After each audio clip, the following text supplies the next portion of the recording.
Sunog! Sumiklab sa isang bahay sa Dinalupihan, Bataan. Tutukan sa report.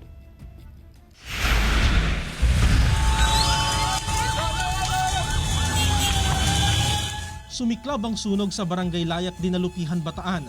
Mabilis na kumalat ang apoy sa mga kalapit na bahay. Sa paunang investigasyon ng BFP, nagsimula ang sunog sa likurang bahagi ng bahay kung saan may nakatambak na mga plastik na basura. Wala pong source ng ignition na pwedeng pagmulan. Wala rin pong kuryente.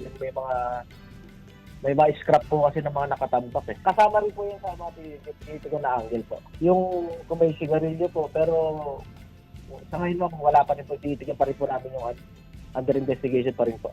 Tumulong din ang mga miyembro ng Dinalupihan Police, MDRRMO at Hermosa Fire Station sa pag-apula ng sunog. Umabot sa ikalawang alarma ang sunog na tumagal ng 1 oras. 3 bahay ang apektado sa sunog. Tinatayang nasa mahigit 180,000 pesos ang halaga ng danyo sa sunog. Pansamantalang pinatuloy sa covered court ng barangay ang mga apektadong residente. Totally damage po. Doon yung ibang family po na nagunugan. Nandun po ngayon sa may court po ng Layak. Tumutuloy. Yung iba naman po. Tumutuloy po dun sa iba, sa mga kapag-anak po.